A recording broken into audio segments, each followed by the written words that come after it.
Bonjour à tous, c'est Dorzio pour Génération Mobile. Bienvenue sur notre vidéo du test du baladeur numérique proposé par la marque Dodocool, le DA106. Alors Dodocool nous a contacté, c'est une marque chinoise qui essaye tout simplement de venir un petit peu sur le marché français. Ils nous ont demandé si on voulait tester un baladeur numérique et on s'est dit pourquoi pas sortir un petit peu des sentiers battus et vous proposer autre chose que des tests de smartphone ou de tablette. Et donc ici d'un objet nomade. Alors Dodocool fait également pas mal d'accessoires pour smartphone, c'est pour ça qu'on a trouvé intéressant de commencer par un petit test d'un baladeur numérique et pourquoi pas après vous proposer différents tests si vous le désirez de produits qu'ils proposent.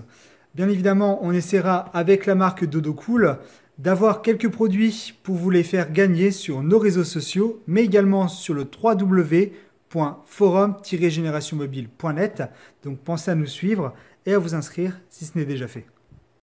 Avant de parler plus en profondeur de ce baladeur numérique, voyons un petit peu ce que propose la boîte et son unboxing. Alors on voit ici en façade qui reste assez sobre, tout simplement un petit peu le design que nous propose ce baladeur numérique, avec ici sur l'arête de gauche différentes fonctions que celui-ci propose.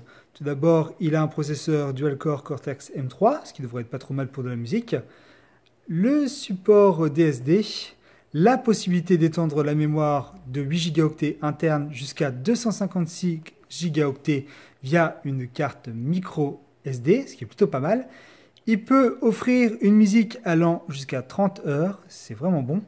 On a ici un son hi-fi donc avec la norme iRes, qui est une norme qui est sortie il y a quelques temps, c'est encore assez récent, sur les smartphones haut de gamme et qui arrive donc ici sur des baladeurs, ce qui est plutôt pas mal, et qui propose donc un son avec une fréquence allant jusqu'à 192 kHz sur 24 bits. Ce qui veut dire qu'on a en fait un son qui est plutôt de haute résolution et qui permettra donc d'être excellent si vous le raccordez avec un casque de bonne qualité.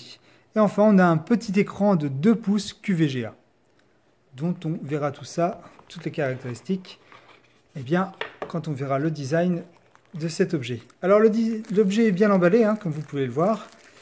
Baladeur numérique Dodocool DA106. Et alors de prime abord, on a déjà une taille qui est assez compacte, qui est plutôt sympa. Et on a vraiment un effet de robustesse. Il est un petit peu épais comme ceci. Et il utilise un métal avec un design plutôt sobre et plutôt sympa. Une molette qui n'est pas sans rappeler bien évidemment ce que proposait Apple à l'époque, la grande époque des baladeurs numériques. Et ça revient un petit peu à la mode, donc c'est plutôt sympa de proposer ce genre de produit. On verra donc tout ce qui est design après. Ce qui reste dans la boîte, tout simplement ici, on a un câble USB, micro USB, de petite dimension qui permettra tout simplement de connecter le baladeur sur son PC pour transférer de la musique sur la mémoire interne par exemple, ou même faire des mises à jour. On enlève la mousse et là on voit tout simplement une carte de garantie avec la possibilité d'avoir en même temps quelques offres privilégiées. Et la notice, alors succincte, qui nous montre que Dodocool fait des produits et propose bien évidemment tout ce qu'il faut savoir en français. Donc on a du multilangue pour ce produit, donc c'est plutôt bien. Il faut savoir que Dodocool arrive seulement en France, ils ont un site internet, mais également vendent sur Amazon par exemple, ou d'autres sites comme AliExpress. Parlons un peu maintenant du design de ce DA106, qui est un design tout simplement très bien soigné. On a ici un revêtement en métal qui est parfaitement conçu. C'est vraiment un sans faute par rapport à cela. On a l'impression d'avoir un objet qui est robuste en main grâce à ce métal utilisé. Et on a ici une molette qui est plutôt agréable à utiliser, bien que parfois un petit peu perfectible au niveau de l'utilisation avec le menu. Ça, on y reviendra. Mais celle-ci est crantée et en silicone, donc du coup ne dérape pas et vous permet d'avoir une bonne prise en main. La taille est compacte, avec une taille de 96 mm de hauteur pour une largeur de 54 mm, avec une épaisseur de 11 mm tout de même. Bon, il est un petit peu lourd tout de même, il fait 110 grammes, c'est quand même assez conséquent, c'est le poids d'un bon smartphone. Même si celui-ci reste compact, bon, il respire tout de même la solidité, la sobriété, puisqu'on peut voir ici qu'il n'a pas énormément de boutons, et que ces boutons eh bien, sont en métal, parfaitement utilisables à une main. Ce baladeur donc pourra se glisser dans n'importe quelle poche. On a donc sur l'avant une molette qui va nous permettre de sélectionner certains éléments de menu, un bouton en son centre, nous avons ici un bouton retour avec des boutons menu, avance rapide, avance retour, qui nous permettra également de faire d'autres opérations. Nous verrons ça juste après, au niveau du point de vue logiciel. Sur l'arête du côté eh bien, droit, nous avons ici les boutons volume plus et volume moins. Sur l'arête du dessus, on va avoir le bouton power, qui est pareil, hein, donc en métal, qui vous permet d'allumer d'un simple appui le baladeur numérique. Vous avez ici une sortie audio, la sortie audio casque et sortie externe. Donc la sortie audio casque, c'est donc du jack classique.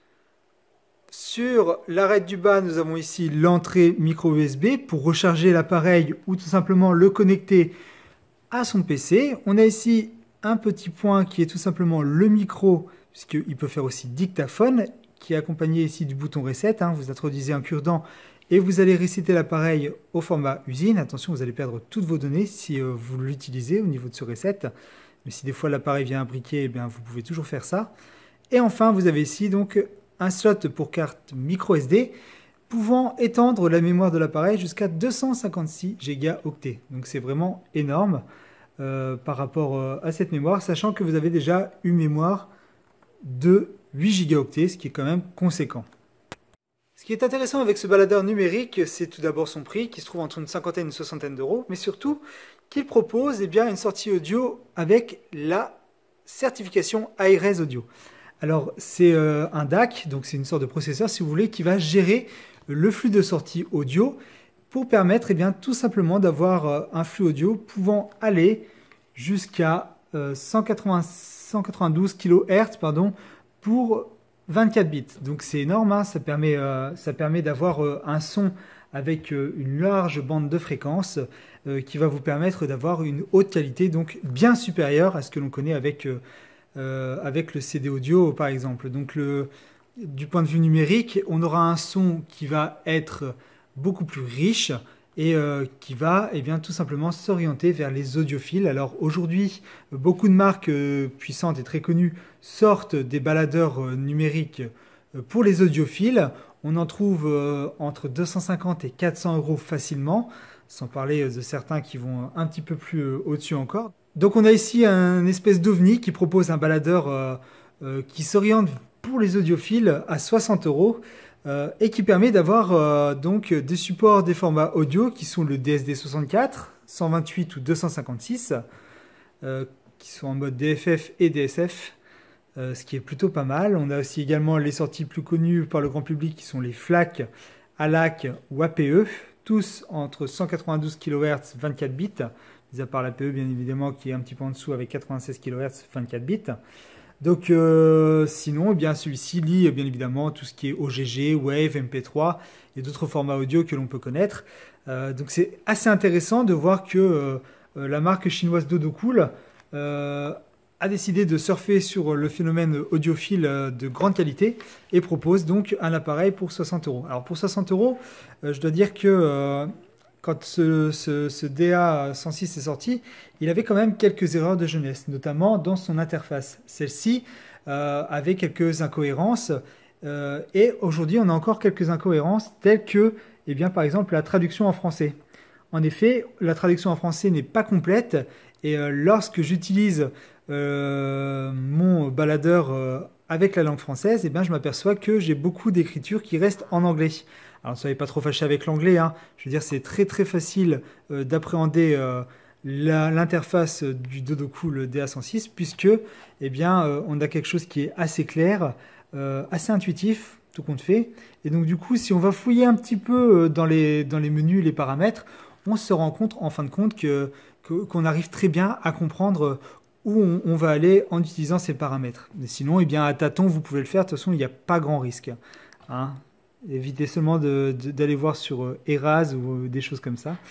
Mais vous avez par exemple les menus principaux qui vous permettent eh bien, tout simplement de changer de style d'interface.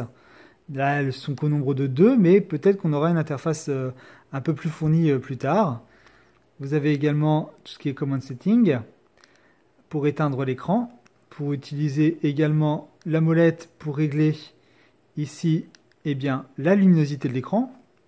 Luminosité qui est plutôt bonne, hein, sauf en plein soleil où on risque d'avoir un petit peu de mal à lire l'écran de 2 pouces.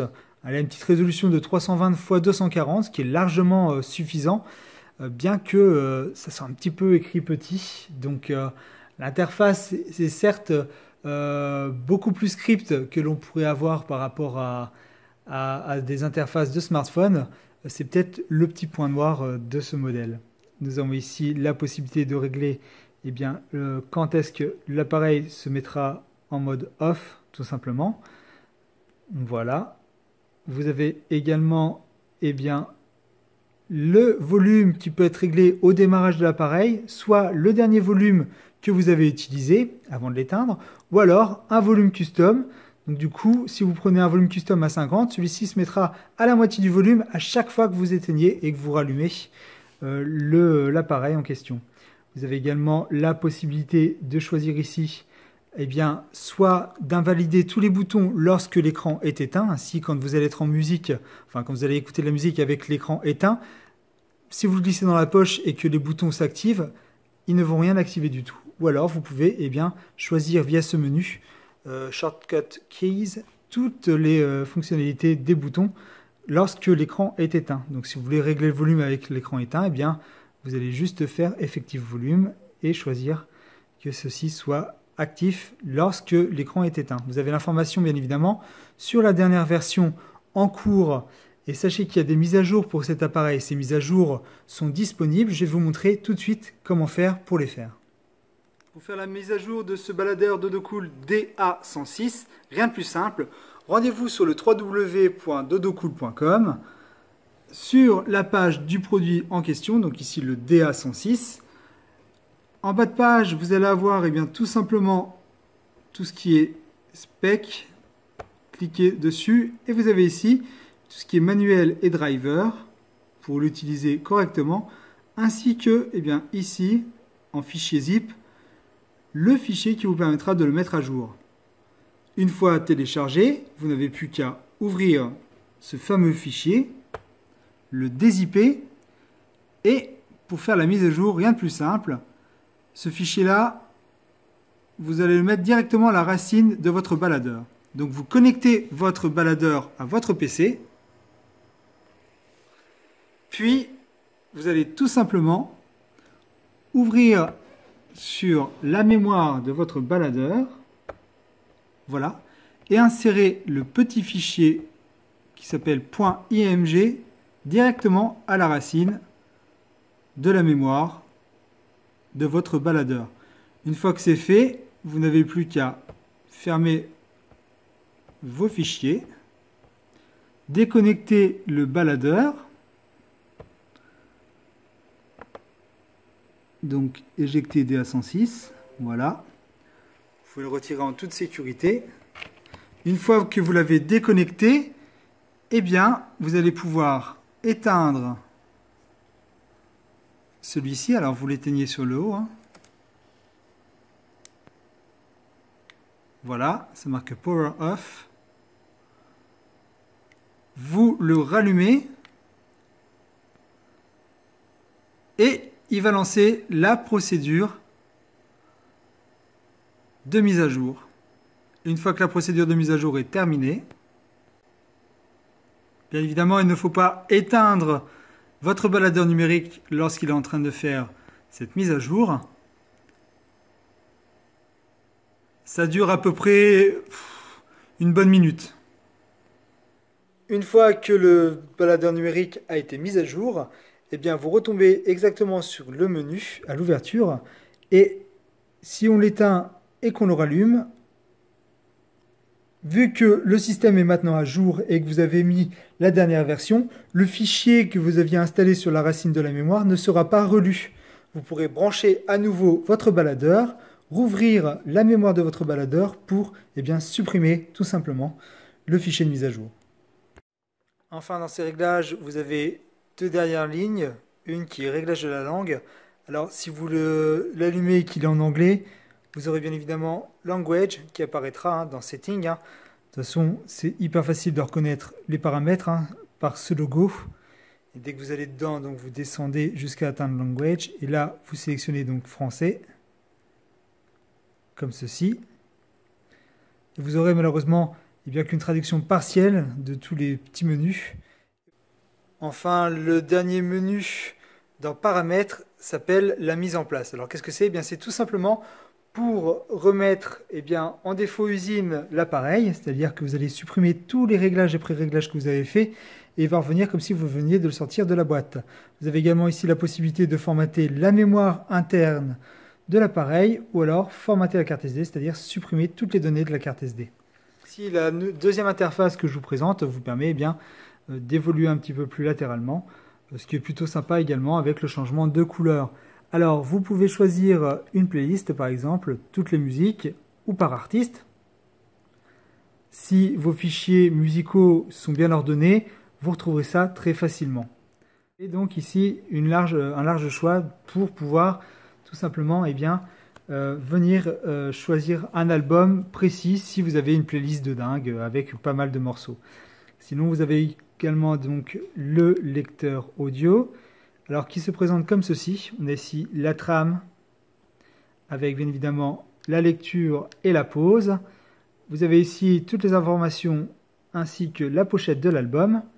Pour avancer d'une musique à une autre, vous avez la possibilité d'utiliser les boutons ici d'avance ou de recul. Et si j'appuie sur menu, le bouton M, je vais tomber ici sur la méthode pour tout simplement régler le style de lecture, si je veux faire une lecture aléatoire ou dans l'ordre. J'ai également la possibilité de choisir le nombre de répétitions. Alors, répéter tout, répéter le titre, tout en une fois, normal, ou alors répéter le dossier en entier. Vous avez la possibilité aussi de choisir un égaliseur, mode normal, favoriser les basses, mode EV, pop, jazz, unique. Vous avez également, pour la modification du son, tout simplement le mode égaliseur personnel. Vous allez régler ici, suivant votre curseur, les graves, médiums et aigus. Et pour avancer de curseur en curseur, il suffit de faire suivant ou précédent. Voilà. Dès que vous avez fait le réglage qui vous convient, vous n'avez plus qu'à appuyer sur le bouton central de la molette pour garder en mémoire votre égaliseur personnel et l'utiliser. Faites une flèche retour pour retourner aux autres menus. Vous avez un study mode. Alors ce mode-là est mis sur off en usine, mais vous pouvez choisir 3 secondes, 10 secondes, 20 secondes, 30 secondes, 60 secondes. Study mode, c'est quoi? C'est tout simplement le fait que lorsque vous allez appuyer sur suivant ou précédent, celui-ci va soit, quand il est sur off, changer de titre de morceau, soit avancer le curseur de lecture de 3 secondes, 10 secondes, 20 secondes, tel que vous l'aurez défini dans ce mode. Vous avez également le mode Repeat Times. Et enfin, le Repeat Interval, qui peut être réglable également. En faisant retour, retour, retour, je retombe tout simplement sur mon interface musicale. Pour mettre lecture, j'appuie sur le bouton central de la molette. Pour mettre pause, j'appuie sur le bouton central de la molette. C'est aussi simple que cela. Évidemment, l'écran n'étant pas tactile, on a donc une autre appréhension par rapport à ce que l'on connaît avec les smartphones. Mais on s'y fait assez rapidement. Vous avez la possibilité d'augmenter ou de diminuer le volume grâce à ces boutons latéraux. Et lorsque vous allez avoir ce petit cercle qui apparaît, vous pouvez même utiliser ici la molette pour augmenter ou diminuer le son assez rapidement. Comme celle-ci en plus ne glisse pas, elle est très simple d'utilisation et permettra de faire le job facilement. En plus, elle est crantée, donc on sent où on en est. Alors, dans les débuts, avec ce Dodo Cool, il faut dire que la molette était moins bien précise qu'elle ne l'est maintenant, avec la dernière mise à jour. Et ça, c'est plutôt pas mal. Donc voilà à peu près pour la description de ce mode musical. Vous avez également la possibilité d'écouter la radio FM. Ça fonctionne plutôt pas mal. J'ai testé, on peut trouver facilement des bandes FM en France avec ce produit. Vous pouvez faire une recherche automatique en restant appuyé sur un des boutons suivants au précédent. Et dès qu'il accroche un signal, il y reste et vous fournit donc tout simplement la radio sur laquelle il s'est arrêté. Donc voilà à peu près pour les petites précisions au niveau de lecteur numérique Dodocool, sachant que vous avez également la possibilité d'enregistrer vocalement eh bien, tout ce que vous voulez. Ça fait donc un dictaphone avec eh bien, un format audio qui est donc un format haute qualité et vous permettra eh bien, de garder en mémoire tout ce que vous lui dicterez. Donc ça peut être pas mal pour ceux qui cherchent également un dictaphone, une alternative à un dictaphone. Pour faire un véritable avis sur le son et savoir un petit peu ce qu'en posaient les autres, j'étais voir un petit peu les commentaires sur des avis anglais, des avis chinois, mais également des avis français. Et je dois dire que tous sont assez unanimes en disant que le son est vraiment bon, surtout avec un casque audio de qualité, et que cet appareil eh bien, fait vraiment le taf avec une bonne autonomie. Celui-ci reste robuste, quoique certains ont eu quelques défauts de fabrication avec la molette. Mais bon, vu que celui-ci est sous garantie, vous n'avez pas de problème pour les changer. Si au niveau du son, celui-ci donnait déjà de belles choses, au niveau de l'interface, elle avait encore un petit peu de mal.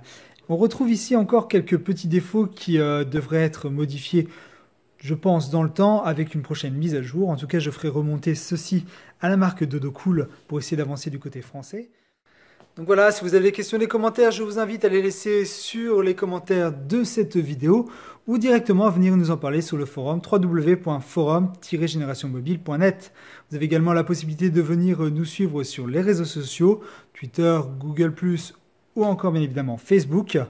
Quant à nous, eh bien, on se retrouve pour une prochaine vidéo. Si vous n'êtes pas abonné à notre chaîne, je vous invite à le faire. C'est gratuit et ainsi vous serez averti des dernières vidéos qui traitent des smartphones, tablettes, objets connectés et nomades. C'était Dorzio pour Génération Mobile. À bientôt.